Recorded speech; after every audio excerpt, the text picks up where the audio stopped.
Como foram feitos os cálculos do Ministério da Saúde para que então você receba o piso, o auxílio financeiro complementar da União? É sobre isso esse vídeo. Acompanhe. Sejam bem-vindos e bem-vindas ao canal, mais um vídeo do piso salarial da enfermagem. Gente, desta vez eu vou mostrar uma live muito importante do Fundo Nacional de Saúde explicando aí sobre os cálculos, como é que foi feito esses cálculos. Eu nem vou falar muito para que o vídeo não fique muito longo. Eu separei um trecho da live onde eles falam sobre esse cálculo e ele foi baseado em gratificações, daquilo foi tirado um percentual e que isso vai ser corrigido no próximo mês, em setembro. Então atenção, enfermagem, se você vai receber um valor agora, provavelmente no mês de setembro esse valor vai ser melhor, vai ser maior, pelo que eu entendi da live. Eu vou mostrar o trecho, é importante, eu vou acelerar um pouquinho para que não fique muito extenso esse vídeo aqui. Mas antes, não esqueça de se inscrever no canal e ativar o sininho para receber o nosso conteúdo toda semana. Agora sim, vamos acompanhar a live do Fundo Nacional de Saúde. Quais os valores devem ser considerados e indicados dentro do InvestiSUS para auxiliar no cálculo do piso? A gente vai falar sobre isso. São aqueles valores que não mudam ao longo do tempo. A gente considerou o salário base mais um percentual do que foi considerado para os outros. Por quê? Lembra que eu falei lá atrás de que a decisão do STF ela foi posterior ao levantamento? Então, quando nós entendemos lá que a gente colocou o campo valor, salário base, adicional noturno, insalubridade, outros encargos, o outros não trazia a especificidade que foi definido pelo STF. Então, o que o Ministério da Saúde fez? Adotou o mesmo critério que foi utilizado para os profissionais que atuam na União e definiu um percentual. Então, nesse pagamento de maio, junho, julho e agosto, foi utilizado como parâmetro para fazer essa primeira transferência o mesmo parâmetro que foi utilizado para a União, já que a gente não tinha as informações de forma complementar, como foi estabelecido pela decisão do STF, tá bom? Fazem parte do cálculo, gente. Parcela mínima oferida em gratificação por desempenho, parte fixa e invariável. Tudo aquilo que varia, que um profissional recebe, que o outro não recebe, que receba um mês, não receba outro mês, isso não entra no cálculo que foi considerado para o cálculo do piso. Vantagem pecuniária individual definida em forma da lei. Aquele incentivo, aquela gratificação que foi definida de forma continuada, né, por lei municipal, por lei estadual, ela de fato faz parte do cálculo que está sendo considerado. O que é que não faz parte do cálculo, gente? É importante a gente ter isso lá. Uma gratificação por título de especialização, mestrado, doutorado, adicional de insalubridade não faz, abono permanência não faz, auxílio creche não faz, gratificação por exercício de função não faz, a não ser aquelas que foram previstas lá por lei, anuênios, triênios, quinquênios e semelhantes. Todas essas informações que a gente está trazendo, elas estão na cartilha. Como é que foi feito isso? Tá aí, gente. Ó. Em alguns casos, foi constatado que o profissional já recebe o valor do piso proporcional ou acima do mesmo. Então, isso aí não foi considerado. Para entender, basta verificar se o valor pago é a soma do salário base mais qual foi o percentual que nós adotamos, gente.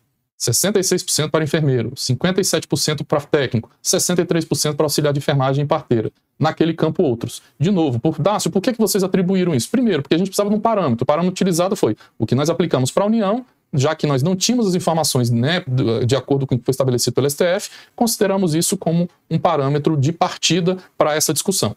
E aí vamos lá, o piso proporcional é o valor, a primeira coisa que está sendo muito trazido aí nos fóruns, nos grupos, a decisão que foi exarada pelo STF é de 44 horas semanais. Existe já pelo que a gente entendeu, uma discussão sendo feita para alterar isso, né?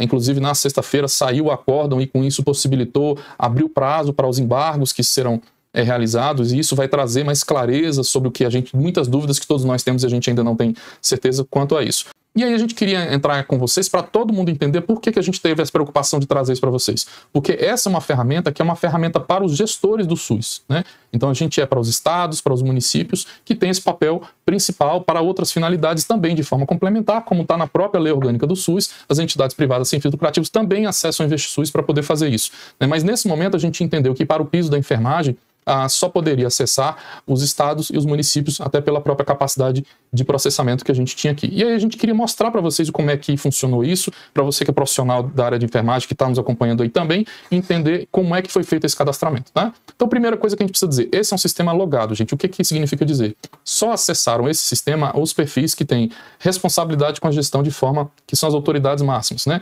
Eram secretários de saúde, diretores de fundo estadual e municipal, os próprios prefeitos poderiam, os governadores também. O InvestiSUS é a ferramenta que todos os gestores estaduais, municipais, prestadores de serviço se utilizam todos os dias para gerir os recursos federais do SUS. Primeira coisa que a gente quer chamar a atenção de todo mundo. Nós temos aqui uma referência que é do mês de maio a agosto, ok? Então, nós fizemos um recorte no mês de maio dizendo, se você era um profissional que estava trabalhando em maio, estava ativo no seu município, na sua secretaria, em maio, a gente usou isso como parâmetro, como ponto de partida. E aí, nós organizamos isso da seguinte forma. Hoje, vocês já podem ver que existe lá uma possibilidade de saber quais são os profissionais que fazem jus ao complemento da União e os profissionais que não fazem jus ao complemento da União e um total de profissionais que estão ali. Outra coisa que está sendo uma dúvida enorme para todo mundo entender.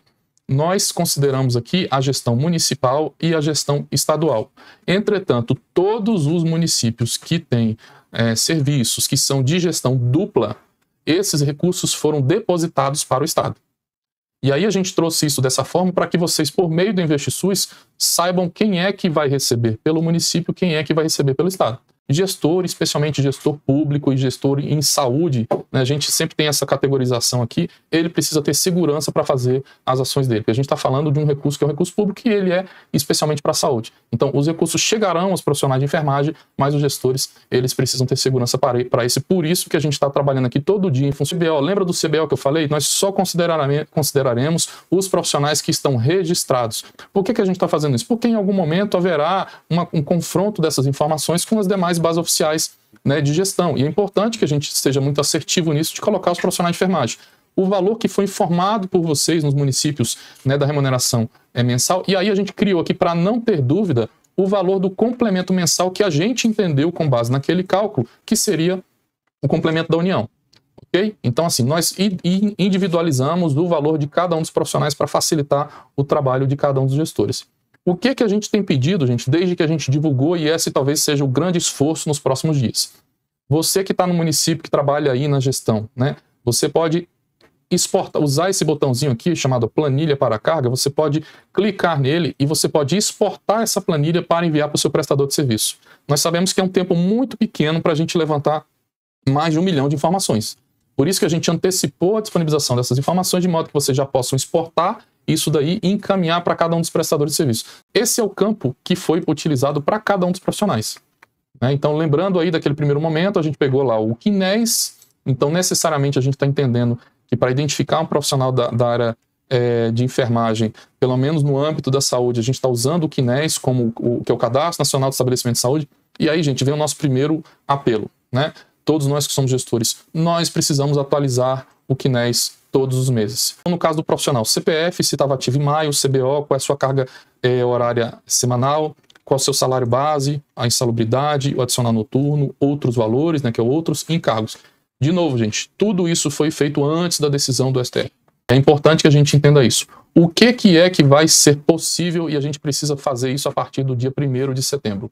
É o que a gente quer mostrar para vocês agora aqui. Que é, quando vocês tiverem acesso para informar a partir do dia de 1º de setembro, nós teremos algumas novidades para que a gente cumpra integralmente o que foi decidido no STF.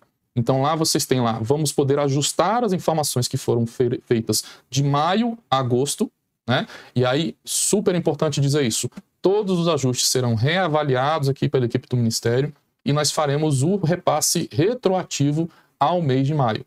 Dácio, e coloquei lá, meu profissional tinha uma quantidade, errei na digitação e tinha lá um número a mais. Né? Só para vocês terem uma noção, a gente achou profissionais com 168 horas, gente. Semanais, a gente precisa entender. E a gente acredita que isso pode ser um erro de digitação. Mas a gente tem uma mudança nos campos que estão sendo informados. E aí o que é importante a gente dizer? Lá na decisão do STF, ela estabeleceu, do ponto de vista das vantagens de caráter fixo e das vantagens variáveis. O que entra para o piso, gente? As vantagens de caráter fixo. É importante que a gente entenda isso. O que mudou aqui?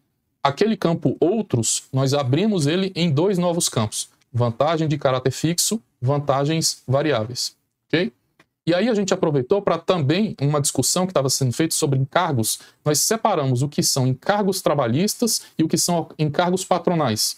Né? Então veio aqui a discussão do INSS, do PIS, PASEP, 13º. Então com esse nível de detalhamento a gente vai ter convicção de que os valores que estão sendo repassados pela União para o complemento do piso, para o cumprimento do que está na Lei 14.434, estão de fato sendo atendidos. Bem, gente, então era isso o vídeo aqui. Desculpa aí por ter sido longo, mas eu acho que clareou muita coisa, deu para entender aí como é que foi feito esses cálculos e vai ter alterações, vai ser modificado, vai ser incluído essas gratificações fixas e com isso eu penso que vai melhorar um pouquinho, mas ainda está longe do que a gente quer como piso salarial da enfermagem. Mas o vídeo de hoje era esse. Deixa o seu like, isso é muito importante para o nosso canal. E não esqueça de se inscrever, ativar o sininho para receber o nosso conteúdo toda semana. Qualquer novidade, a gente volta aqui, vídeo novo para você. Forte abraço. Tchau, tchau.